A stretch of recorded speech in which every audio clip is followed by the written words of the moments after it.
Hello all, welcome to my channel topics clear. ఈరోజు మనం discuss చేయబోయే టాపిక్ జనరల్ స్టడీస్ నుంచి ఎన్వైరన్మెంట్ ప్రొటెక్షన్. ఎవరైతే నేను ప్రీవియస్గా అప్లోడ్ చేసిన వీడియో సస్టైనబుల్ మేనేజ్మెంట్ చూడలేదో ఆ వీడియో చూసాక ఈ వీడియో చూడండి, అప్పుడే మీకు బాగా అర్థమవుతుంది. ఆ వీడియోకి లింక్ ఈ వీడియోకి డిస్క్రిప్షన్ బాక్స్లో ఇచ్చాను. అలానే నేను డైలీ క్లాస్లో చెప్తున్న పీడిఎఫ్స్ అండ్ ఇతర మెటీరియల్స్ ఇవన్నీ కూడా ఒక వాట్సాప్ గ్రూప్లో పోస్ట్ చేయడం జరుగుతుంది. అవి మీరు యాక్సెస్ చేయాలనుకుంటే ఈ వీడియోకి డిస్క్రిప్షన్ బాక్స్లో ఆ వాట్సాప్ గ్రూప్ లింక్ ఉంటుంది, అది క్లిక్ చేసి మీరు జాయిన్ అవ్వచ్చు. నా క్లాసెస్ మీకు నచ్చుతుందని అనుకుంటున్నాను. మీకు నచ్చుతున్నట్లయితే లైక్ చేయండి, కామెంట్ చేయండి, సబ్స్క్రైబ్ చేయండి, మీకు తెలిసిన వాళ్ళకి షేర్ చేయండి. నేను పెడుతున్న ఈ ఎఫర్ట్స్ ఎక్కువ మందికి రీచ్ అయ్యేలా చూడండి. Without wasting much time, let's start the topic. Environment అంటే ఏంటి? It is nothing but everything around us. మన చుట్టూ ఏదైతే ఉందో అదంతా కూడా ఎన్వైరన్మెంటే. సో మన చుట్టూ ఏమేమి ఉంటాయి? లివింగ్ థింగ్స్ ఉంటాయి, దాన్నే మనం బయోటిక్ అంటాం. అలానే నాన్ లివింగ్ థింగ్స్ ఉంటాయి, దాన్నే మనం అబయోటిక్ అంటాం. ఈ రెండు కలిస్తే అప్పుడు మనకి లైఫ్ అనేది ఎర్త్ మీద పాసిబుల్ ఉంటుంది. ఓకే, సో ఎన్వైరన్మెంట్ అంటే ఏంటి అంటే సింపుల్గా ఎవ్రీథింగ్ అరౌండ్ అస్. మన చుట్టూ ఉన్న బయోటిక్ అండ్ అబయోటిక్ ఫ్యాక్టర్స్ అన్నీ కూడా సరౌండింగ్స్లో కలిగి ఉంటే దాన్నే ఎన్వైరన్మెంట్ అంటారు. ఓకే, మరి ఎన్వైరన్మెంట్ ప్రొటెక్షన్ అంటే ఏంటి? It is the practice of conserving natural resources and controlling pollution to keep the earth safe, healthy and sustainable for present and future generation. So environment protection అంటే ఏంటి అంటే ఇది ఒక practice conserving of natural resources, అంటే natural రిసోర్స్ని మనం జాగ్రత్తగా ఉంచుకోవడం, అలానే పొల్యూషన్ని తగ్గించుకొని ఉంచుకుంటే మన ఎర్త్ అనేది సేఫ్గా, హెల్తీగా అండ్ సస్టైనబుల్గా ఉంటుంది for present and future generations. Okay, ఇది డెఫినిషన్. ఇప్పుడు మనం ఆబ్జెక్టివ్స్ ఆఫ్ ఎన్వైరన్మెంట్ ప్రొటెక్షన్ చూద్దాం. సో అసలు ఏమేమి ఆబ్జెక్టివ్స్ ఉంటాయి ఈ ఎన్వైరన్మెంట్ ప్రొటెక్షన్కి? First one, conserve natural resources, air, water, soil, forest, minerals ఇవన్నీ కూడా మనం జాగ్రత్తగా ఉంచుకోవాలి. ప్రొటెక్ట్ బయోడైవర్సిటీ, అంటే వెరైటీ ఆఫ్ లివింగ్ ఆర్గనిజమ్స్ ఏవైతే ఉన్నాయో అవన్నిటినీ కూడా, లైక్ ప్లాంట్స్ అయినా, యానిమల్స్ అయినా అండ్ వాళ్ళ ఈకోసిస్టమ్ అయినా, ఇవన్నిటిని కూడా మనం కాపాడుతూ ఉండాలి. ఓకే, ఇక్కడ గుర్తుపెట్టుకోండి, బయోడైవర్సిటీ అనే ఈ పదం ఎవరు కాయిన్ చేశారంటే, ఎవరు కనుగొన్నారంటే వాల్టర్ జీ రోజన్. ఓకే, సో ఇతను కనుక్కున్నారు. నెక్స్ట్, పొల్యూషన్ని ప్రివెంట్ చేయాలి, ఎయిర్, వాటర్, ల్యాండ్. అలానే క్లైమేట్ చేంజ్ కంట్రోల్లో పెట్టుకోవాలి, గ్లోబల్ వార్మింగ్ని తగ్గించాలి. ఓకే, సో గ్లోబల్ వార్మింగ్ ఎలా వస్తుంది మనకి? గ్రీన్ హౌస్ గ్యాసెస్ బాగా పెరిగిపోతే దానిలో కార్బన్ డైఆక్సైడ్ ఏదైతే ఉంటుందో అది ఇంక్రీజ్ అయిపోవడం వల్ల మనకి గ్లోబల్ వార్మింగ్ అనేది ఎక్కువైపోద్ది. వన్స్ గ్లోబల్ వార్మింగ్ బాగా పెరిగిపోతే ఐస్ షీట్స్ మెల్ట్ అయిపోతుంది. సో ఐస్ మెల్టింగ్ జరుగుతుంది. సో దానివల్ల సీ లెవెల్ అనేది రైజ్ అవుతుంది. సో సీ లెవెల్ రైజ్ అయితే మనకి డిజాస్టర్ వచ్చే ఛాన్సెస్ ఉంటాయి. Clear? Next, so promote sustainable development. Sustainable development అంటే మన జనరేషన్స్ నీడ్స్ని కూడా ఫుల్ఫిల్ చేసుకుంటూ ఫ్యూచర్ జనరేషన్స్ నీడ్స్ కూడా మనం రిసోర్సెస్ ఉంచగలిగితే దాన్ని సస్టైనబుల్ డెవలప్మెంట్ అంటారు. అందుకే రిసోర్సెస్ని మనం ఎప్పుడు తెలివిగా వాడాలి, ఎంత అవసరమో అంత. Ensure human health and well being by reducing environmental risk. Okay, human హెల్త్ని, వెల్ బీయింగ్ని కాపాడుకోవాలి. So human health and well being అనేది మనకి ఎస్డిజి గోల్స్లోకి వస్తుంది. చెప్పండి, ఇది ఎన్నో ఎస్డిజి గోల్లోకి వస్తుందో మీరు కామెంట్లో చెప్పండి.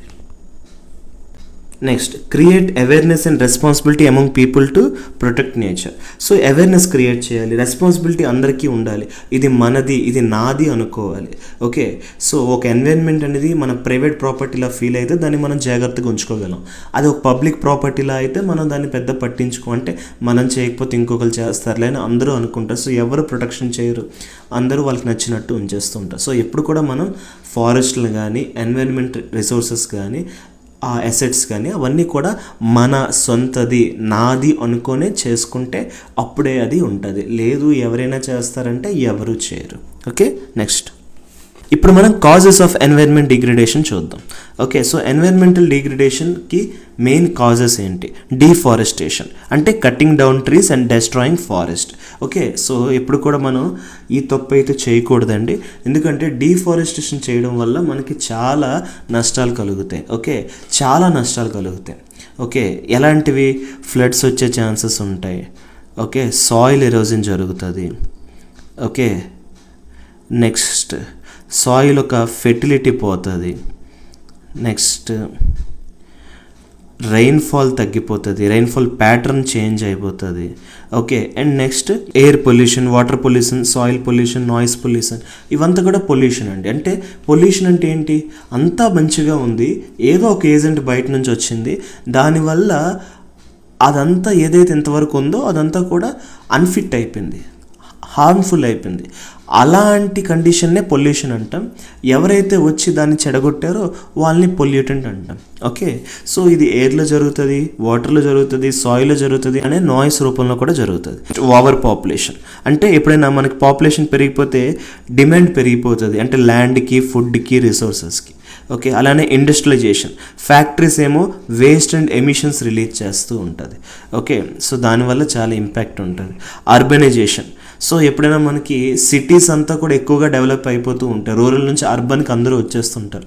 లైక్ ఊరుల నుంచి సిటీస్కి వస్తారు ఉద్యోగరీత్యా, లేకపోతే చదువుల కోసం. సో అలాగలాగా అర్బన్లో పాపులేషన్ పెరిగిపోతుంది, అర్బనైజేషన్ అయిపోతుంది. అలాంటప్పుడు మనం ప్రాపర్గా సిటీని ప్లాన్ చేసుకోవాలి, అంటే డ్రైనేజ్ని కరెక్ట్గా ప్లాన్ చేయాలి.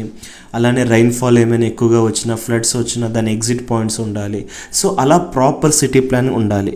వేస్ట్ జనరేషన్ కూడా మంచిగా చూసుకోవాలి. అలానే ల్యాండ్ యూజ్ చేంజ్ చేస్తూ ఉండాలి. Okay, next over use of natural resources. Natural రిసోర్సెస్ని ఎక్కువగా యూజ్ చేసినా కూడా ఎన్వైరన్మెంట్ డిగ్రేడేషన్ జరుగుతుంది. Like excessive use of water, soil and minerals.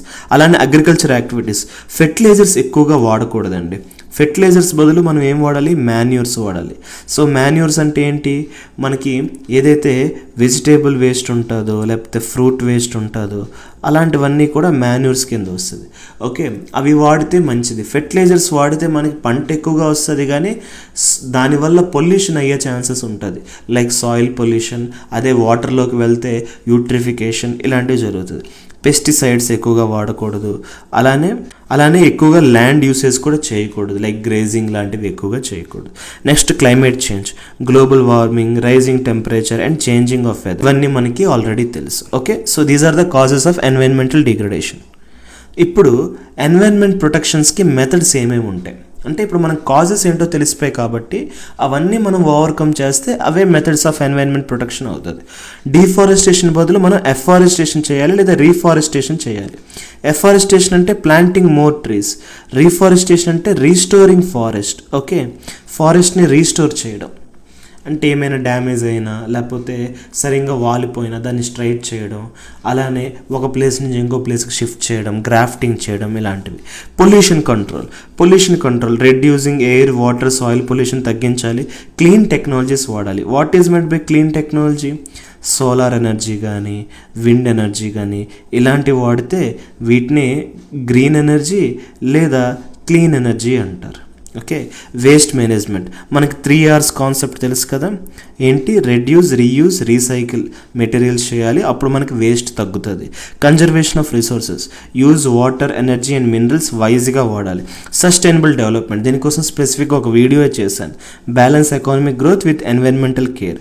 Wild life and biodiversity protection చేయాలి, like national park, sanctuaries, laws, ఇలాంటివన్నీ చేయాలి. గుర్తుపెట్టుకోండి, ఈ రెండిట్లో ఏది టాప్ అంటే నేషనల్ పార్క్ పెద్దది, శాంక్చురీ అనేది నేషనల్ పార్క్ అని ఒక స్టెప్ కిందకు ఉంటుంది. అంటే ఒక నేషనల్ పార్క్ అవ్వాలి అంటే జనరల్గా ముందు అదొక శాంక్చురీ అయి ఉంటుంది.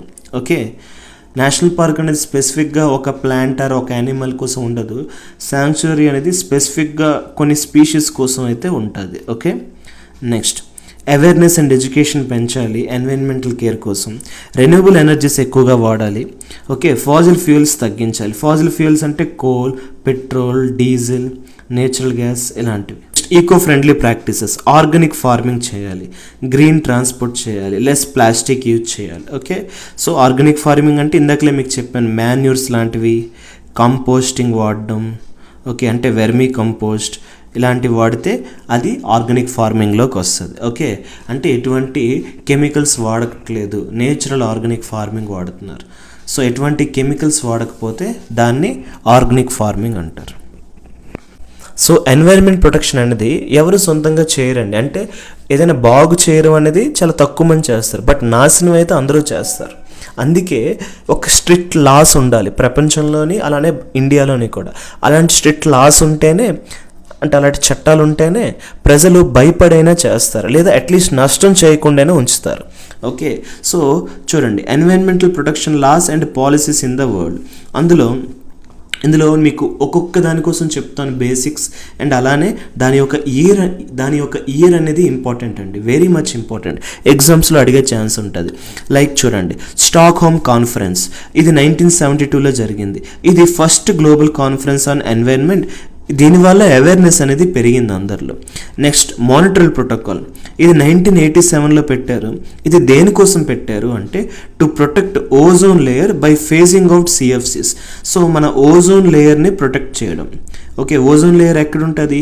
స్ట్రాటోస్ఫియర్లో ఉంటుంది.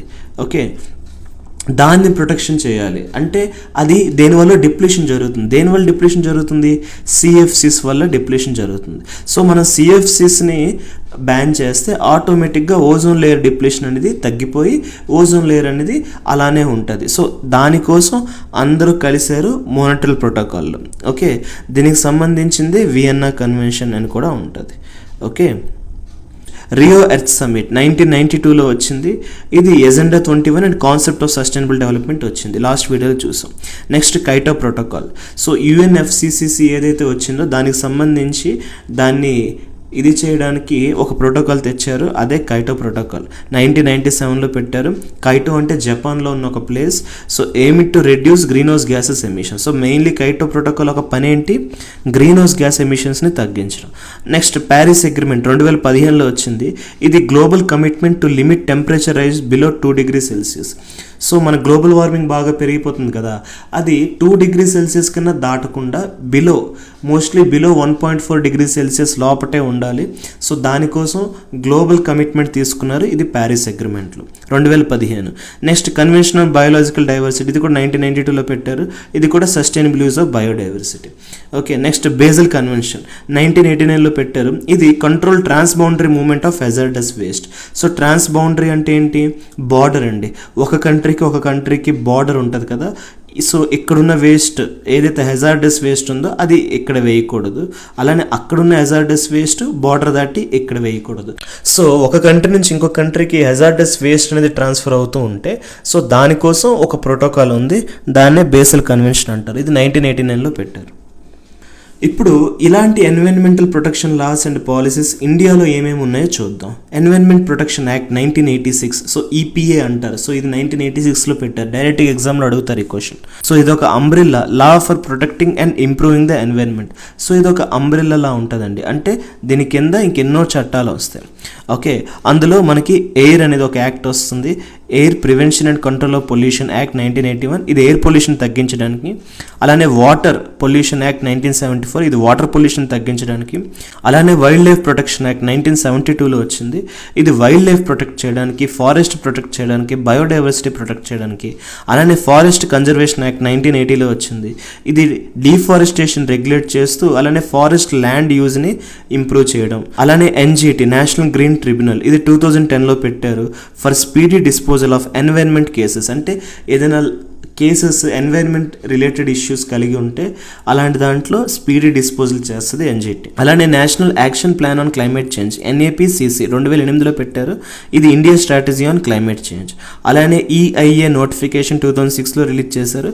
ఇది environmental impact assessment for project. అంటే ఏదైనా ప్రాజెక్ట్ కట్టినప్పుడు ఎన్వైర్న్మెంట్ అనేది ఎంత ఎఫెక్ట్ అవుతుందో అక్కడ మనం ఫిజికల్గా వెళ్ళి చూసి అక్కడున్న ప్రజలందరితో మాట్లాడి వాళ్ళ ఒపీనియన్ తీసుకొని అందరి సలహాలు తీసుకొని ఫీడ్బ్యాక్ తీసుకొని ఒక అసెస్మెంట్ చేయాలి. ఎంత ఇంపాక్ట్ అవుతుందో వాళ్ళకి తెలియాలి అండ్ వాళ్ళ దగ్గర అది ఓకే అంటే అప్పుడే మనం అలా ఆమోదం తీసుకోవాలి.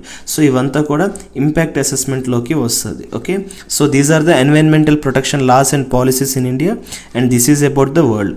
ఎగ్జామ్లో మనకి డైరెక్ట్గా క్వశ్చన్స్ ఎలాగ అడుగుతారంటే అయితే డైరెక్ట్గా స్టాక్హోమ్ కాన్ఫరెన్స్ అండ్ ఇయర్ అని అడగొచ్చు, లేదా మ్యాచ్ ద ఫాలోయింగ్ ఇస్తాడు. అంటే కొన్ని ఇటుపక్క ఇచ్చి కొన్ని అటుపక్క ఇయర్స్ ఇస్తాడు. సో అప్పుడు మనం అవి మ్యాచ్ చేయాలి. సో ఇలాగా మీకు ప్రతి ఒక్క యాక్ట్ కోసం లేదా ఇన్స్టిట్యూషన్ కోసం మీకు దాని యొక్క ఇయర్ తెలిసి ఉండాలి. అలానే దాని యొక్క పని ఏంటో తెలియాలి. అట్లీస్ట్ 1 line తెలిస్తే చాలు. ఓకే, నెక్స్ట్ ఇప్పుడు మనం legalisation and policies for forest conservation in India చూద్దాం. అంటే ఫారెస్ట్ కన్జర్వేషన్ కోసం ఇండియాలో ఎలాంటి లెజిస్లేషన్స్ ఉన్నాయి, ఎలాంటి పాలసీస్ ఉన్నాయి.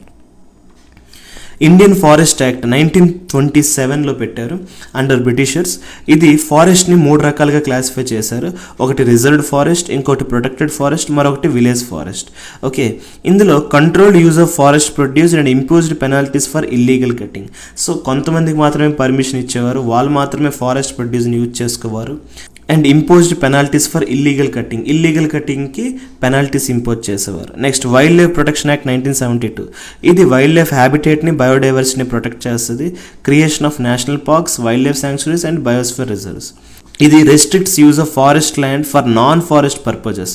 సో నాన్ ఫారెస్ట్ పర్పజెస్కి ఫారెస్ట్ ల్యాండ్ని యూజ్ చేయకుండా రెస్ట్రిక్ట్ చేసేది. లైక్ మైనింగ్ అయినా, డ్యామ్స్ అయినా, ఇండస్ట్రీస్ అయినా వితౌట్ సెంట్రల్ గవర్నమెంట్ అప్రూవల్ ఏది చేయడానికి లేదు అని రెస్ట్రిక్ట్ చేసేది FCA 1980. ఎన్విరాన్మెంట్ ప్రొటెక్షన్ యాక్ట్ 1986లో పెట్టారు. ఇందాకలే మీకు చెప్పిన ఇది ఒక అంబ్రెల్లా లా అనేది.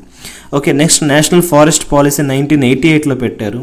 ఇది ఏం చెప్తుంది అంటే యాక్చువల్లీ ప్రపంచం అంతా కూడా ఫారెస్ట్లో యావరేజ్గా ఎంత ఉండాలంటే 33% ఉండాలి.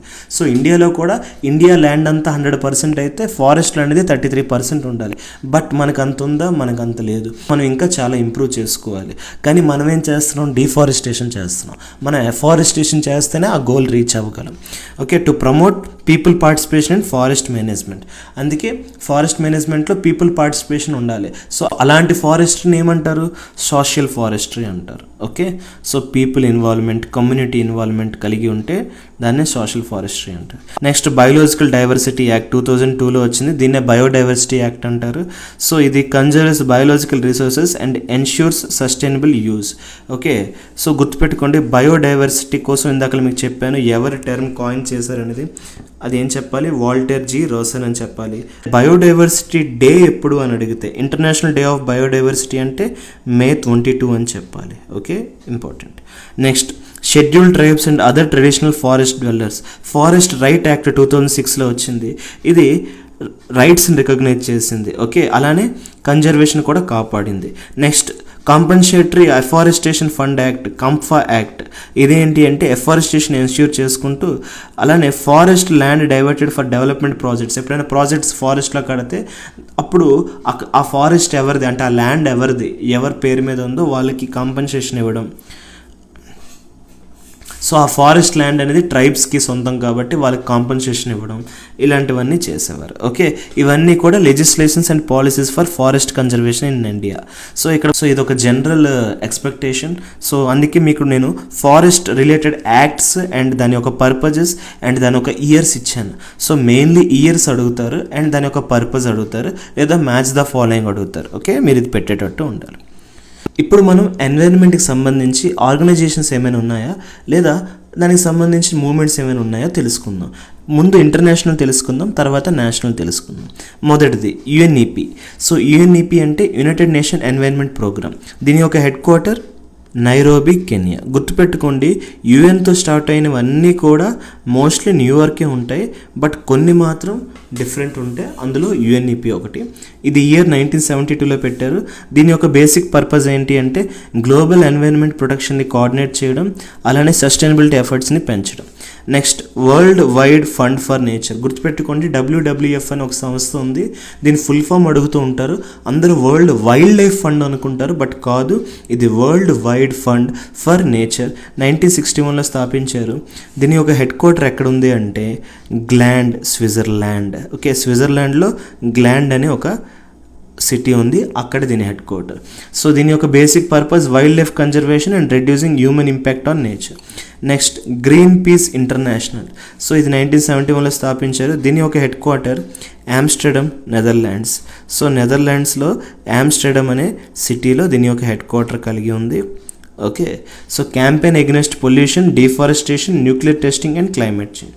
అలానే IUCN, international union for conservation of nature. ఇదే మనకి రెడ్ డాటా బుక్ రిలీజ్ చేస్తుందండి. సో రెడ్ డాటా బుక్ అంటే ఏంటండి? సో ప్లాంట్స్, యానిమల్స్ రెండు కూడా 9 కేటగిరీస్లో విడదీస్తారు.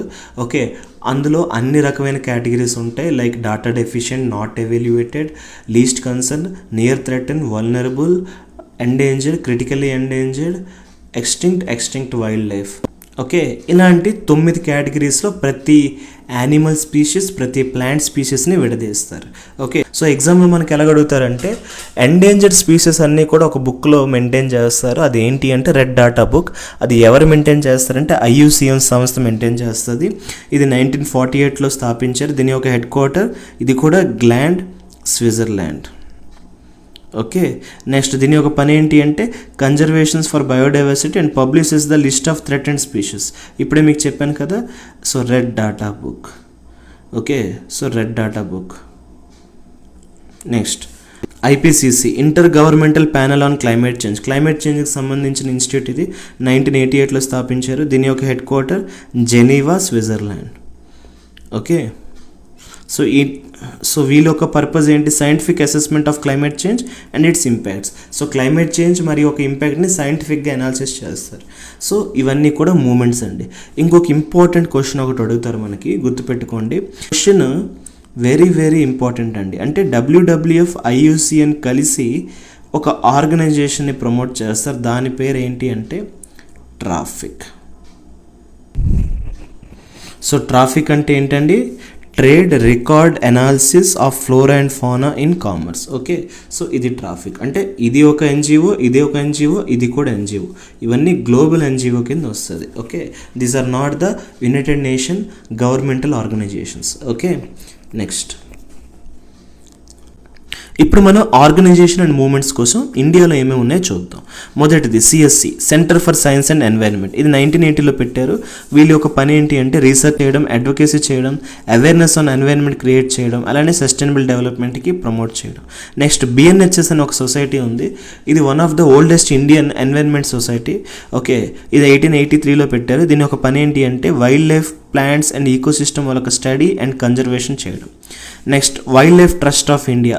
దీని పని ఏంటి అంటే ఇది protection of endangered species and their habitats. ఇది 1998లో పెట్టారు. Next ICFRE, Indian council of forest research and education, 1986లో పెట్టారు. వీళ్ళొక పని ఏంటి అంటే research and education for forest conservation and management. Next TERI అని ఒక సంస్థ ఉంది, the energy and resources institute, ఇది ఫుల్ ఫామ్. ఇది 1974లో పెట్టారు. దీని పని ఏంటి అంటే research on energy, climate change and sustainable resource use. Okay, ఇవన్నీ కూడా చేస్తుంది. అంటే రీసెర్చ్ ఆర్గనైజేషన్లా పనిచేస్తుంది. సో మీకు లాస్ట్ క్లాస్లో ఒకసారి చెప్పాను. సో టెరీ అనే సంస్థ మనకి ఒకటి కనుక్కుంటుంది. దానివల్ల మనకి ఆయిల్ స్పిల్, అంటే సముద్రంలో ఎప్పుడైనా ఆయిల్ పడితే, ఆయిల్ పొల్యూషన్ జరిగితే అప్పుడు అది రిమూవ్ చేయడానికి ఒక టెక్నిక్ కనుక్కుంది. అంటే వన్ టైప్ ఆఫ్ ప్రోడక్ట్ కనుక్కుంది. అది ఒక బయో రెమిడేషన్ ప్రోడక్ట్. సో దానివల్ల మనకి ఆయిల్ ఏదైతే సముద్రంలో తేలుతుందో, ఆయిల్ స్పిల్స్ ఉంటాయో అది రిమూవ్ చేస్తుంది. ఓకే, సో ఆయిల్ స్పిల్స్ కోసం ఒక ప్రోడక్ట్ కనుక్కుంది, ఓకే, రెమెడీ కింద. సో ఆ ప్రోడక్ట్ ఏంటో మీరు కామెంట్ బాక్స్లో ఆన్సర్ చేయండి. ఓకే, ఇది లాస్ట్ క్లాస్లో మీకు చెప్పాను. Next Chipko movement, very very important. గుర్తుపెట్టుకోండి, ఉత్తరాఖండ్లో చిప్కో మూమెంట్ జరుగుతుంది. ఎప్పుడు జరుగుతుంది? 1973లో జరుగుతుంది. సో దీని యొక్క మెయిన్ పర్సన్ ఎవరు అంటే సుందర్లాల్ బహుగుణ. సో సుందర్లాల్ బహుగుణ అనే పర్సన్ పేరు వినగానే మీకు చిప్కో మూమెంట్ గుర్తు రావాలి. ఇది 1973లో జరిగింది. అలానే గుర్తుపెట్టుకోండి, మనకి ప్రాజెక్ట్ టైగర్ అని ఒకటి ఉంటుంది. అది కూడా 1973లోనే స్టార్ట్ అయ్యింది. ఓకే, ప్రాజెక్ట్ టైగర్ 1973లో స్టార్ట్ అయ్యింది. సో 2023కి 50 years పూర్తి చేసుకోవడం వల్ల మళ్ళీ మనం కొత్త ఆర్గనైజేషన్ కనుక్కున్నాం. అదే IBCA, International Big Cat Alliance. Okay, ఒక 7 cats ఏవైతే ఉన్నాయో మన ఇండియాలో, సో అవన్నిటిని కూడా కన్జర్వ్ చేస్తున్నాం. అలానే వేరే వేరే కంట్రీస్ని కూడా వెల్కమ్ చేస్తున్నాం కలడానికి. ఓకే, సో ప్రాజెక్ట్ టైగర్ కోసం అడుగుతారు. సో అలానే NTCA కూడా అప్పుడే స్థాపిస్తారు. ఓకే, సో చిప్కో మూమెంట్ అంటే ఏంటి? జనరల్గా డీఫారెస్టేషన్ చేయబోతున్నారు. దేనికోసం? మెయిన్లీ డెవలప్మెంట్ కోసం డీఫారెస్టేషన్ చేయబోతున్నారు ఉత్తరాఖండ్లో. సో వెంటనే అక్కడున్న విలేజర్స్ ఎవరైతే ఉన్నారో అందరూ కూడా వెళ్ళి చెట్టుని హగ్ చేసుకున్నారు. హగ్ అంటే గట్టిగా పట్టుకున్నారు, చిప్కాయించుకున్నారు. సో హిందీలో చిప్కో అంటే హగ్ చేసుకోవడం, అంటే అతుక్కోవడం. సో అలా ప్రతి విలేజర్స్ ఒక్కొక్క చెట్టుకి వెళ్ళి అతుక్కుంటే, సో జనరల్గా గవర్నమెంట్ అనేది సో చెట్టుని ఇంకా డీఫారెస్టేషన్ చేయలేదు కదా, అంటే కట్ చేయలేదు, బికాజ్ మనుషులు ఉన్నారు. సో అదొక క్రైమ్ అవుతుంది అని. సో అలాగా అందరూ కలిపి అక్కడున్న చెట్లన్నిటినీ కాపాడుకోమన్నారు. సో అందరూ విలేజర్స్ అందరూ కలిపి ఒక్కొక్కరు ఒక్కొక్క చెట్టుకి హగ్ చేసుకుని దాన్ని కాపాడుకున్నారు. సో ఇలాంటి ఒక నేషనల్ మూమెంటే చిప్కో మూమెంట్. దీని యొక్క పైన్యూర్ లీడర్ ఎవరు అంటే సుందర్లాల్ బహుగుణ అని చెప్పాలి. Okay, villagers hugged to stop deforestation. So జనరల్గా మనకి చిప్కో మూమెంట్ కోసం అడుగుతారు, లాస్ట్ ఇయర్ కూడా అడిగారు. సైలెంట్ వ్యాలీ మూమెంట్, ఇది కేరళలో జరుగుతుంది 1978-83 దగ్గర. ఇది local people, villagers and other. So అక్కడ ఉన్న local people, villagers and students అందరూ కూడా చాలా కష్టపడి ప్రొటెస్ట్ చేసి ఈ డ్యామ్ కట్టనివ్వకుండా ఆపుతారు. అండ్ తర్వాత ఈ రీజన్ అనేది నేషనల్ పార్క్గా చేంజ్ చేసేస్తారు. ఆ నేషనల్ పార్క్ పేరే silent valley national park. Okay, and గుర్తుపెట్టుకోండి, సైలెంట్ వ్యాలీ నేషనల్ పార్క్లో ఒక స్పీషీస్ అనేది చాలా ఫేమస్. లైక్ ఎలాగైతే గిర్ ఫారెస్ట్లో ఏషియాటిక్ లయన్స్ ఉంటాయో అలానే సైలెంట్ వ్యాలీ నేషనల్ పార్క్లో ఆ స్పీషీస్ పేరు ఏంటి అంటే లయన్ టైల్డ్ మకావ్. ఓకే, ఇది ఒక కోతి జాతి. ఓకే, ఎగ్జామ్స్లో అడిగే ఛాన్సెస్ ఉంటాయి. లయన్ టైల్డ్ మకావ్ ఏ ఫారెస్ట్లో లేకపోతే ఏ నేషనల్ పార్క్లో ఉంటుందంటే సైలెంట్ వ్యాలీ నేషనల్ పార్క్ అని చెప్తారు. నెక్స్ట్ అపికో మూమెంట్, ఇది కర్ణాటకలో జరుగుతుంది 1983లో. ఇది చిప్కో మూమెంట్ ఒక ఇన్స్పిరేషన్తో చేయడం జరుగుతుంది. ఇది కూడా stop tree felling and promote afforestation. So ఎఫారెస్టేషన్ని పెంచడం, అలానే ట్రీ పడకుండా అంటే కట్ చేయకుండా ఆపడం, ఇది వీల్ purpose. So Chipko movement, Appiko movement ఒకటే. బట్ చిప్కో మూమెంట్ అనేది ఉత్తరాఖండ్లో జరుగుతుంది, అపికో మూమెంట్ 1983లో కర్ణాటకలో జరుగుతుంది. ఓకే, జస్ట్ దాని నుంచి ఇన్స్పిరేషన్ తీసుకుంది. నెక్స్ట్ నర్మదా బచావ్ ఆందోళన్, ఇది కూడా వెరీ వెరీ ఇంపార్టెంట్, 1985లో పెడతారు. ఓకే, దీని ఒక మెయిన్ పని ఏంటి అంటే నర్మదా రివర్ మీద పెద్ద డ్యామ్ కడదాం అనుకుంటారు, కానీ దానివల్ల ఎంతో ఎన్వైర్న్మెంట్ డ్యామేజ్ జరుగుతుంది, ఫారెస్ట్ అంతా డిఫారెస్టేషన్ చేయాల్సి వస్తుంది. సో అక్కడున్న local people and environment activities, అక్కడున్న లోకల్ పీపుల్ అలానే ఎన్వైర్న్మెంట్ యాక్టివిస్ట్ ఎవరు కూడా ఒప్పుకోలేదు. సో అందుకే ఫైనల్లీ అది కట్టనివ్వకుండా ఆపారు. ఓకే, సో దీని వెనకాతలు ఉన్న మెయిన్ లీడర్ ఎవరు అంటే మేధా పటేకర్. ఓకే, సో ఈ రెండు కూడా మనకి ఇంపార్టెంట్. ఇందాక మీకు చెప్పాను, సుందర్లాల్ బహుగుణ చిప్కో మూమెంట్కి, మేధా పటేకర్ నర్మదా బచావ్ ఆందోళనకి. ఇది 1985లో జరుగుతుంది. సో ఇదండి కంప్లీట్గా important organisations and movements in India related to environment. దీని నుంచి ఒక క్వశ్చన్ వచ్చే ఛాన్సెస్ ఉంటుంది. ఇప్పుడు మనం గవర్నమెంట్ ప్రోగ్రామ్స్ ఇన్ ఇండియా కోసం తెలుసుకుందాం. అంటే ఎన్వైర్న్మెంట్కి సంబంధించి గవర్నమెంట్ ఎలాంటి ప్రోగ్రామ్స్ తెచ్చింది. ఓకే, NAPCC ప్రోగ్రామ్ తెచ్చింది, national action plan on climate change 2008లో తెచ్చింది. ఇది ఒక framework to address climate change through 8 missions, solar, energy efficiency, water, agriculture, ఇవన్నీ ఒక 8 మిషన్స్ అన్నీ కూడా ఇంప్లిమెంట్ చేయడానికి ఒక ఫ్రేమ్వర్క్ తెచ్చుకున్నారు. దాని పేరు NAPCC, మెయిన్లీ క్లైమేట్ చేంజ్ కోసం. ఓకే, మెయిన్లీ క్లైమేట్ చేంజ్ కోసం. Next national afforestation programme NAP, ఇది mainly large scale tree plantation to restore degraded forest. Okay, ఇది మెయిన్లీ ఎఫారెస్టేషన్ అండ్ రీఫారెస్టేషన్ కోసం. Next national green mission 2010 part of NAPCCలోకే వస్తుంది. ఇది increase forest cover and ecosystem, forest కవర్ని పెంచాలి. So మీకు చెప్పాను కదా, మనకి present as per ISFR 2023 report ప్రకారం ఇది 2 yearsకి ఒకసారి ఇస్తారు ఈ రిపోర్ట్. మన ఇండియాలో టోటల్ ఫారెస్ట్ కవర్ మరియు ట్రీ కవర్ అంటే ఈ రెండు కలిపితే టోటల్ ఫారెస్ట్ పర్సంటేజ్ ఇండియాలో ఎంత ఉంది అంటే ల్యాండ్ పరంగా 25.17% ఉంది. సో ఇది మనకి యాజ్ పర్ లేటెస్ట్ రిపోర్ట్ ప్రకారం ఇది 2 yearsకి ఒకసారి వస్తుంది. సో 2023 డాటా, నెక్స్ట్ 2025 ఇంకా రాలేదు, అంతవరకు మనం ఇదే ఫాలో అవ్వాలి. సో మన టార్గెట్ ఎంత 33%. సో 33% గ్లోబల్ టార్గెట్, మనం 25.17 దగ్గర ఉన్నాం, ఇంకా మనం అరౌండ్ 8% పెంచుకోవాలి. Okay, so forest cover and tree cover రెండు కలిపితే మనకి టోటల్ కవర్ వస్తుంది. ప్రజెంట్ 2023 ప్రకారం ఫారెస్ట్ కవర్ ఎంత అంటే మనం చెప్పాలి 21.76%. అదే ట్రీ కవర్ ఎంత అంటే మనం చెప్పాలి 3.41%. ఈ రెండు కలిపితే మనకి 25.17% వస్తుంది. Next National Clean Air Programme NCAP, ఇది ఎయిర్ పొల్యూషన్ తగ్గించడం 20-30% in cities by 2025. Next national Electric Mobility Mission Plan NEMMP 2013లో పెట్టారు. ఇది ఎలక్ట్రికల్ వెహికల్స్ని ప్రమోట్ చేయడం, అలానే హైబ్రిడ్ వెహికల్స్ని ప్రమోట్ చేయడం. హైబ్రిడ్ అంటే both electric plus diesel to reduce fossil fuel. Okay, fossil ఫ్యూయల్ని తగ్గించడం. Next national river conservation plan 1995లో పెట్టారు, reduce pollution and improve water quality in rivers. ఇవన్నీ government programmes in India. Next next government programmes in India, అవి కాకుండా ఇంకేమేమి ఉన్నాయంటే నమామి Ganga project. So Ganga నది అనేది బాగా పొల్యూషన్ అయిపోయింది, అది మొత్తం సీవేజ్ అంతా కూడా దాంతో కలిపేయడం వల్ల, దాన్ని సరిగ్గా రిజర్వేట్ చేయడం వల్ల బాగా పొల్యూషన్ అయిపోయింది. ఎంత పొల్యూషన్ అయిపోయింది అంటే మనకు ఒక ఇండికేటర్ స్పీషీస్ ఉంటుంది, అదేంటి అంటే గెగ్నెటిక్ డాల్ఫిన్. ఓకే, ఈ డాల్ఫిన్స్ అనేది జనరల్గా ఫ్రెష్ వాటర్స్లో మాత్రమే ఉంటుంది. ఓకే, అయితే ఇది ఇంకా గంగాలో కనబడట్లేదు. అంటే ఇది కనబడట్లేదు అంటే అర్థం ఏంటి, ఆ వాటర్ అనేది ఇంకా ఫ్రెష్ వాటర్ కాదని అర్థం. సో దీన్ని క్లీన్ చేయాలనే కాన్సెప్ట్తో నమామి గంగా ప్రోగ్రామ్ తెచ్చి ఇది ఒక integrated programme for cleaning and rejuvenating river Ganga. So గంగాని మళ్ళీ ముందులా చేయడానికి, క్లీన్ చేయడానికి ఈ ప్రోగ్రామ్ తెచ్చారు. Next national biodiversity action plan 2008, protect biodiversity, promote sustainable use of biological resources. Next NEP, national environment policy, ఇది ఒక framework for sustainable development and conservation. Next national solar mission 2010లో పార్ట్ ఆఫ్ NAPCC పెట్టారు, promote renewable energies especially solar power. Next national electric bus programme, FAME scheme అంటారు, 2015లో పెట్టారు. So ఇందాక మనం ఏదైతే NEMMP చూసామో దాని తర్వాత దాన్ని ఫాస్టర్గా అడాప్ట్ చేసుకోవడానికి and hybrid electrical vehicles manufacturing చేయడానికి ఈ స్కీమ్ తెచ్చారు. Next National Water Mission 2010, conservation of water, reducing wages and equitable distribution. ఇవన్నీ కూడా government programmes related to environment in India. Okay, ఇప్పుడు మనం మేజర్ ఎన్వైర్న్మెంట్ ప్రోటోకాల్స్ చూస్తాం. Very very very very important, అంటే most important. నాకు తెలిసి దీని నుంచి క్వశ్చన్స్ పక్కాగా వస్తాయి. ఈ స్లైడ్ నుంచి 100కి 100% ఛాన్సెస్ ఉన్నాయి రావడానికి. ఓకే, మంచిగా ప్రిపేర్ అవ్వాలి. ఓకే, చూడండి, మోనిటరల్ ప్రోటోకాల్ ఇది 1987లో దీన్ని ఎస్టాబ్లిష్ చేస్తే 1989లో ఫోర్స్లోకి వచ్చింది.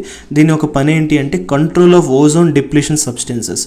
సో ఓజోన్ డిప్లీషన్ చేయడానికి ఏమేమి సబ్స్టెన్సెస్ ఉన్నాయో, ఏ సబ్స్టెన్సెస్ అయితే ఓజోన్ని డిప్లీషన్ చేస్తున్నాయో లైక్ CFCs, హెలోన్స్, అవి కంట్రోల్ చేయడానికి ఈ ప్రోటోకాల్ తెచ్చారు. ఓకే, నెక్స్ట్ దీనికి సంబంధించి ఇంకొకటి ఉంటుంది, అదే Vienna convention. So Vienna convention అనేది కూడా ప్రొటెక్షన్ ఆఫ్ ఓజోన్ లేయర్ కోసమే. ఇది 1985లో దీన్ని అడాప్షన్ చేయడం జరిగింది. ఓకే, 1985 గుర్తుపెట్టుకోండి, it is the first legally binding agreement. అంటే మొత్తం ప్రపంచం అంతా కూడా కలిసి సంతకం పెట్టిన అగ్రిమెంట్ ఏదైనా ఉంది అంటే అది వియన్నా కన్వెన్షన్. అది కాకుండా రిమైనింగ్ అన్నీ కూడా ఏంటి అంటే అయితే కొంతమంది వచ్చేవారు కాదు. Okay, so Vienna convention for protection of ozone layer. Okay, అదే మోనిటరల్ ప్రోటోకాల్ అంటే ఓజోన్ డిప్లీషన్ సబ్స్టెన్సెస్ని కంట్రోల్ చేయడం. ఓకే, నెక్స్ట్ కన్వెన్షన్ 1989లో పెట్టారు, 1992లో ఫోర్స్లోకి వచ్చింది. ఇది ఒక పని ఏంటి అంటే హజార్డస్ వేస్ట్ ఎప్పుడైనా బార్డర్స్ క్రాస్ అవుతుంటుంటే దాన్ని కంట్రోల్ చేస్తుంది ఈ basil convention. Next Kyoto protocol 1997లో స్థాపిస్తారు, 2005లో ఇంప్లిమెంట్ అవుతుంది. ఇది ఒక legal binding. So green house gas emissions ఏవైతే రిలీజ్ చేస్తున్నారో దాన్ని రెడ్యూస్ చేసే టార్గెట్ పెట్టుకోవడమే ఈ ప్రోటోకాల్ ఒక పని. ఇది ఒక లీగల్లీ బైండింగ్, అంటే పక్కాగా మనం పాటించాలి. అయితే ఈ లీగల్లీ బైండింగ్ అందరికీ ఇవ్వలేదు, యాక్చువల్లీ ఇది డెవలప్డ్ కంట్రీస్కి ఇచ్చారు. ఓకే, నెక్స్ట్ కార్టిజియా ప్రోటోకాల్ 2005లో ఇది పెట్టారు, 2003లో ఫోర్స్లోకి వచ్చింది. ఇది biosafety in handling GMOs and LMOs. GMO అంటే full form genetically modified organism, అదే LMO అంటే లివింగ్ మోడిఫైడ్ ఆర్గనిజం. ఇదంతా కూడా CBD అండర్లోకి వస్తుంది. ఓకే, బయోసేఫ్టీ, ఎప్పుడైనా మనం జెనెటిక్ మోడిఫైడ్ ఆర్గనిజమ్స్ ఏమైనా మనం ట్రాన్స్ఫర్ చేస్తున్నా లేకపోతే దాన్ని కనుక్కుంటుంటే దాని యొక్క సంబంధించి ప్రోటోకాల్ ఇది. నెక్స్ట్ స్టాక్హోమ్ కన్వెన్షన్ 2001లో పెట్టారు, 2004లో ఇది ఫోర్స్లోకి వచ్చింది.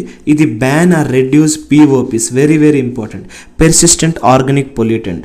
సో మనకి కొన్ని ఆర్గానిక్ పొల్యూటెంట్స్ ఉంటాయి, అవి ఏంటి అంటే పెర్సిస్టెంట్, అంటే నేచర్లో అలా ఉండిపోతాయి.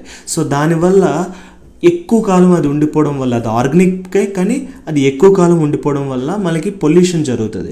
So one of that example POP అంటే మనం చెప్పొచ్చు DDT అని చెప్పొచ్చు. ఓకే, సో DDT అనేది ఒక POP. ఓకే, అది ఎక్కువ కాలం మనకి అలా ప్రకృతిలో ఉండిపోయి సాయిల్లో ఉండి అలాగ దాన్ని డీగ్రేడ్ చేసేస్తూ ఉంటుంది. సో దీన్ని బ్యాన్ చేయాలి, రెడ్యూస్ చేయాలి. అందుకే DDTని బ్యాన్ చేస్తారు, చాలా కంట్రీస్లో బ్యాన్ చేసేసారు.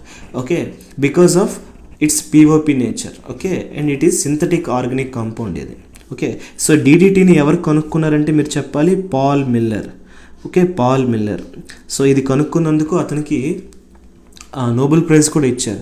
యాక్చువల్లీ ఇది ఒక సింథటిక్ ఆర్గానిక్ కాంపౌండ్ ముందే కనుక్కున్నారు, కానీ దీనికి ఒక ఇన్సెక్టిసైడల్ ప్రాపర్టీ ఉంది అనేది పాల్ మిల్లర్ కనుక్కున్నారు. అంటే ఇది యూజ్ చేస్తే ఇన్సెక్ట్స్ చనిపోతాయి అని తెలుసుకొని దానివల్ల ఇతనికి నోబెల్ ప్రైజ్ ఇచ్చారు. ఓకే, సో ఇప్పటికీ DDT కొన్ని కంట్రీస్లో వాడుతున్నారు, especially for mosquito killing. Okay, next Rotterdam convention. ఇది 1998లో పెట్టారు, 2004లోకి ఫోర్స్లోకి వచ్చింది. ఇది మెయిన్లీ ఏంటంటే PIC, prior informed consent for hazardous chemical and pesticides. ఇది ప్రయర్ ఇన్ఫార్మ్డ్ కన్సెంట్ మీద రన్ అవుతుంది. అంటే ప్రయర్ ఇన్ఫార్మ్డ్ కన్సెంట్ అంటే ఏంటి అంటే, ఎప్పుడైనా మనం హెజార్డస్ కెమికల్స్ కానీ పెస్టిసైడ్స్ కానీ మనం ట్రేడ్ చేస్తే, ఇంటర్నేషనల్ ట్రేడ్ చేస్తే, అలాంటప్పుడు ప్రయర్ ఇన్ఫర్మేషన్ ఇస్తూ ఆ ట్రేడ్ అనేది, ఆ ఎక్స్చేంజ్ అనేది జరగాలి. అప్పుడే కొంచెం అక్కడున్న పీపుల్ హెల్త్ అనేది కాషన్గా మెయింటైన్ చేయవచ్చు. ఓకే, సో ఎప్పుడైనా కూడా trade of hazardous chemical and pesticides చేస్తున్నప్పుడు అప్పుడు ఒక consent, okay, exchange of information అనేది ఈ PIC అండర్లోకి వస్తుంది. ఇది రొటర్డమ్ కన్వెన్షన్ ప్రోటోకాల్లోకి వస్తుంది. ఓకే, నెక్స్ట్ నగాయా ప్రోటోకాల్ 2010లో పెట్టారు, 2014లో ఫోర్స్లోకి వచ్చింది. దీని యొక్క మెయిన్ పర్పస్ ఏంటంటే fair and equitable benefit sharing of genetic resources under CBD. Okay, already చదివాం. నెక్స్ట్ మినమట కన్వెన్షన్ 2013లో పెట్టారు, 2017లో ఇంప్లిమెంట్ అయింది. ఇది reduce and phase out mercury use and emissions. Okay, mainly దేనికోసం, మెర్క్యూరీ యూజ్ అండ్ ఎమిషన్స్ని తగ్గించడానికి ఈ మినమట కన్వెన్షన్. యాక్చువల్లీ ఈ మినమట అనేది మనకు ఒక డిసీజ్ అండి. ఎప్పుడైనా మనం మెథైల్ మెర్క్యూరీ లాంటి సబ్స్టెన్సెస్ మనం కన్జ్యూమ్ చేసుకుంటే అన్నిటికన్నా బాగా పాయిజనస్ అనేది మెర్క్యూరీ అండి. అది మనం కన్జ్యూమ్ చేస్తే చనిపోతాం. సో అలాగా మెథైల్ మెర్క్యూరీ అనేది through bio accumulation, bio magnification ద్వారా మినిమట బే అనే ఒక ప్లేస్లో జరిగింది. అది జపాన్లో ఉంది. సో అందుకే ఈ కన్వెన్షన్ పేరు కూడా మినమట కన్వెన్షన్ పెట్టారు. ఇది ఎస్పెషల్లీ మెర్క్యూరీ యూసేజ్ కోసం పెట్టారు. నెక్స్ట్ ప్యారిస్ అగ్రిమెంట్ 2015లో పెట్టారు, 2016లో ఫోర్స్లోకి వచ్చింది. UNFCCC ఇది మెయిన్లీ గ్లోబల్ వార్మింగ్ని 2 డిగ్రీ సెల్సియస్ కన్నా తగ్గించాలి, ఏమైతే 1.5 డిగ్రీ సెల్సియస్ కన్నా ఇంకా తగ్గించాలి. ఓకే, సో ఇది కంప్లీట్గా ప్రోటోకాల్స్ కోసం. సో ఇంకొకటి మీకు చెప్పాలి, ఇందాక మనం మానిటరల్ ప్రోటోకాల్ కోసం చదివాం కదా, అదే CFCస్ని కంట్రోల్ చేయడానికి ఈ ప్రోటోకాల్ పెట్టారనేది. అలా కాకుండా ఇంకో కన్వెన్షన్ ఉంది, అదే కిగాలి కన్వెన్షన్ లేదా కిగాలి అగ్రిమెంట్ అంటారు. ఇది 2016లో పెట్టారు. ఇది దేనికోసము అంటే, ఇది ఎస్పెషల్లీ HFCని రూల్ అవుట్ చేయడానికి, అంటే కంప్లీట్గా రిమూవ్ చేయడానికి. HFC హైడ్రోఫ్లోరో కార్బన్స్, ఇది కూడా one type of ozone depletion substances.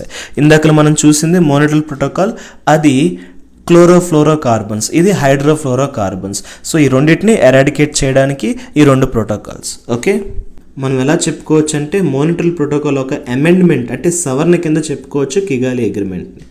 Okay, next and ఈ పేర్లని మీకు కొత్తగా అనిపించవచ్చు, అలాగేం కాదండి. ఇవన్నీ కూడా ప్రపంచంలో ఉన్న సిటీ నేమ్సే. లైక్ మోనిట్రల్ అనేది కెనడాలో ఉంది, బాజిల్ అనేది మనకి స్విట్జర్లాండ్లో ఉంది, కైటో అనేది జపాన్లో ఉంది, కార్టిజినా అనేది కొలంబియాలో ఉంది, స్టాక్హోమ్ అనేది స్వీడన్లో ఉంది, రొటర్డమ్ అనేది నెదర్లాండ్స్లో ఉంది, నగయా అనేది జపాన్లో ఉంది, మినమట కూడా జపాన్లో ఉన్న ఒక బే పేరు అది. నెక్స్ట్ ప్యారిస్ అనేది మీకు తెలుసు ఫ్రాన్స్లో ఉంది, అండ్ కిగాలి అనేది రువాండాలో ఉంది. Okay, Rwanda. అండ్ ఇందాక మీకు ఇంకోటి చెప్పాను కదా వియన్నా అనేసి, సో వియన్నా అనేది ఆస్ట్రియాలో ఉంది. సో వియన్నా కన్వెన్షన్ దేనికోసం అంటే protection of ozone layer. So ozone లేయర్ని ప్రొటెక్షన్ చేయడం వియన్నా ఒక పని. అదే ఈ కిగాలి అండ్ మోనిటరల్ ప్రోటోకాల్ పని ఏంటి అంటే ఓజోన్ డిప్లీటింగ్ సబ్స్టెన్సెస్ని కంట్రోల్ చేయడం. లైక్ CFCs అయితే మోనిటరల్ అండ్ HFCs అయితే కిగాలి. ఓకే, సో ఇవన్నిట్లో కూడా మీకు క్వశ్చన్స్ ఈజీగా అడిగే ఛాన్స్ ఉంటుంది. సో కొన్నిసార్లు ఎలా అడుగుతారంటే మ్యాచ్ ద ఫాలోయింగ్ ఇచ్చేస్తారు, 4 ప్రోటోకాల్ ఒకవైపు, దాని ఇయర్స్ ఒకవైపు. లేదా కొన్నిసార్లు ఎలాగిస్తారంటే 4 ప్రోటోకాల్ ఒకవైపు, వాటి ఒక పర్పస్లు ఒకవైపు ఇస్తారు. లైక్ సింపుల్గా ఇస్తారు, రొటర్డమ్ అంటే PAC, ఓకే, స్టాక్హోమ్ అంటే POP, ఓకే, కార్టిజినా అంటే బయోసేఫ్టీ, ఓకే, కైటో ప్రోటోకాల్ అంటే green gas emissions, Basel అంటే hazardous waste transboundary, Montreal protocol అంటే CFCs, కిగాలి అంటే HFCs, నగాయో అంటే fair and equitable benefit sharing, Minamata అంటే mercury, Paris అంటే global warming. అలా మనకి సింగిల్ వర్డ్స్లో ఇస్తారు, లేదా మనమైనా గుర్తుంచుకున్నప్పుడు ఇలా సింగిల్ వర్డ్స్లో గుర్తుపెట్టుకోవాలి. అంటే మనకు వెంటనే గుర్తు రావాలి. గ్లోబల్ వార్మింగ్ అంటే ప్యారిస్, మెర్క్యూరీ అంటే మినిమటా, సిఎఫ్సి అంటే మొనట్రల్, హెచ్ఎఫ్సి అంటే కిగాలి, ఓకే, పిఓపి అంటే స్టాక్ హోమ్, పిఏసి అంటే రొటర్డమ్. తర్వాత దాని ఒక ఇయర్స్, దాని ఒక కేమ్ ఇంటూ ఫోర్స్ కూడా మీరు చదవాలి. ఈ కేమ్ ఇంటూ ఫోర్స్ అనేది డైరెక్ట్గా ఎగ్జామ్స్లో డైరెక్ట్గా అడుగుతారు.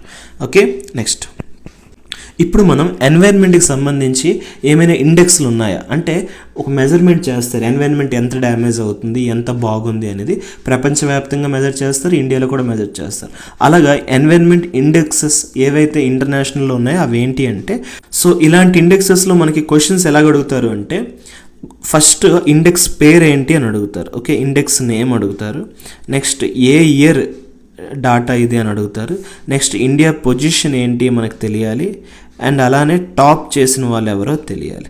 ఓకే, అలా మనం ప్రతి ఇండెక్స్ చదువుకుంటే అండ్ దాని యొక్క పర్పస్ ఏంటి, ఓకే, ఆ ఇండెక్స్ యొక్క పర్పస్ ఏంటో తెలియాలి. అలా మనం ప్రతి ఇండెక్స్ చదువుకుంటే సరిపోతుంది. ఓకే, మొదటిది ఎన్వైర్న్మెంటల్ పెర్ఫార్మెన్స్ ఇండెక్స్. ఇది actually Yale and Columbia university ఇస్తుంది. ఇప్పుడు మనం ఇండియా రిలేటెడ్ చదువుతున్నాం కాబట్టి ఇండియా పొజిషన్ ఎంత అంటే 176/180, అంటే 180లో 176 స్థానం కలిగి ఉంది. 27.6 స్కోర్ చేసుకుంది, చాలా తక్కువ. బయోడైవర్సిటీ అండ్ ఎయిర్ క్వాలిటీ చాలా తక్కువగా ఉంది. అండ్ క్లైమేట్ చేంజ్ పెర్ఫార్మెన్స్ కొంచెం బెటర్గా అయింది. ఇది 2024 లేటెస్ట్ డాటా ప్రకారం. Next climate change performance index CCPI. ఇది జర్మన్ వాచ్ అనే సంస్థ ఇది రిలీజ్ చేస్తుంది. కొన్నిసార్లు అడుగుతారు ఏంటి అంటే ఇండెక్స్ ఇచ్చి అది ఏ సంస్థ రిలీజ్ చేస్తుంది అంటే మనం చెప్పాలి. ఇయర్ 2025 ప్రకారం ఇండియా పొజిషన్ 10వ స్థానంలో ఉంది. Strong in green gas emission రిడక్షన్లో స్ట్రాంగ్గా ఉంది. But weak in renewable energy share, అంటే రెన్యూవబుల్ ఎనర్జీ సోర్సెస్లో మనం ఇంకా తక్కువగా ఉన్నాం. But green gas emissions reduction తగ్గింది అండ్ ఎనర్జీ యూజ్ ఎఫిషియన్సీ పెరిగింది. ఇది 2025 డాటా ప్రకారం. Next global climate risk index CRI ప్రకారం 2024, ఇది కూడా జర్మన్ వాచ్ రిలీజ్ చేసింది. ఇండియా అనేది 7th most affected country due to heat waves, floods and cyclones. అంటే సో డిజాస్టర్ వల్ల ప్రపంచంలో అన్ని కంట్రీస్ ఎలాగ ఎఫెక్ట్ అవుతున్నాయో చూసుకుంటే ఇండియా 7వ స్థానంలో ఉంది. ఓకే, అండ్ ఎక్కువగా మనకి heat waves, floods and cyclones already మనం డిజాస్టర్ మేనేజ్మెంట్లో దీనికోసం చదువుకున్నాం. ఇవే ఇండియా యొక్క వల్నరబిలిటీ ప్రొఫైల్ అని చదువుకున్నాం. గుర్తుంది కదా మీకు? సో వల్నరబిలిటీ ప్రొఫైల్ అంటే ఇదేనండి. So heat waves, floods, cyclones ఎక్కువ ఉండడం వల్ల ఇండియా 7వ స్థానంలో ఉంది అని చెప్పుకుంటున్నాం. ఇది ఒక ప్రొఫైల్. ఓకే, నెక్స్ట్ ఇప్పుడు indices related to environment in ఇండియాకి సంబంధించి. ఓకే, సో ఇండియాలో మనకి ఫారెస్ట్ రిపోర్ట్ ఇస్తారండి, స్టేట్ ఫారెస్ట్ రిపోర్ట్. ఇది ప్రతి 2 yearsకి ఇస్తారు. ఇప్పుడు 2023 డాటా ప్రకారం forest cover and tree cover చెప్పాను కదా, ఈ రెండు కలిపితేనే మనకి ఇండియాలో ఫారెస్ట్ ల్యాండ్ పర్సెంటేజ్ ఎంత ఉందో తెలుస్తుంది. సో అలాగా మనకి forest cover and tree cover ఏ స్టేట్స్కి ఎక్కువగా ఉంది అని అడిగితే మీరు చెప్పాలి మ్యాక్ అనేసి. సో మ్యాక్ ఓఎస్ అంటారు కదా యాపిల్లో. So M for Madhya Pradesh, A for Arunachal Pradesh, C for Chhattisgarh. Next ఇది ఎవరు రిలీజ్ చేస్తారు గుర్తుపెట్టుకోండి. మనకి ఎస్ఎఫ్ఆర్ రిపోర్ట్ రిలీజ్ చేసేది ఎవరంటే forest survey of India, ministry environment, forest and climate change.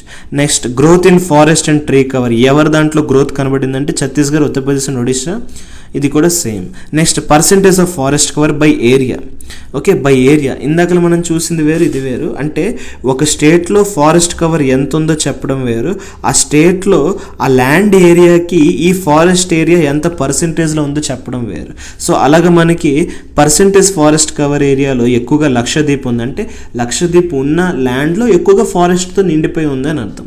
అలానే మిజోరం, అలానే Andaman Nicobar islands. Next carbon stock, ఎక్కడ ఎక్కువగా కార్బన్ సెక్విస్ట్రేషన్ జరుగుతుందంటే Arunachal Pradesh, Madhya Pradesh and Chhattisgarh. Next overall environmental పెర్ఫార్మెన్స్కి వచ్చేసరికి ఆంధ్రప్రదేశ్ అనేది 68.4/100 స్కోర్ చేసుకుంది 2025లో. సో ఈ క్వశ్చన్ అడిగే ఛాన్సెస్ ఉంటుంది. ఈ డాటా ఎవరిచ్చారు మనకి? NITI Aayog state environmental performance index ఇచ్చారు. సో ఏపీ అనేది 68.4/100 స్కోర్ చేసుకుంది. ఎన్వైర్న్మెంటల్ పెర్ఫార్మెన్స్లో ఓవరాల్గా మంచిగా టాప్ చేసింది. నెక్స్ట్ ఈఎస్ఐ ఎస్డిజి పెర్ఫార్మెన్స్ ప్రకారం మనం ఆల్రెడీ చదువుకున్నాం. ఇది కేరళ, ఉత్తరాఖండ్, తమిళనాడు, గోవా ఈ 4 కూడా మనకి ఫ్రంట్ రన్నర్ కేటగిరీలో ఉన్నాయి.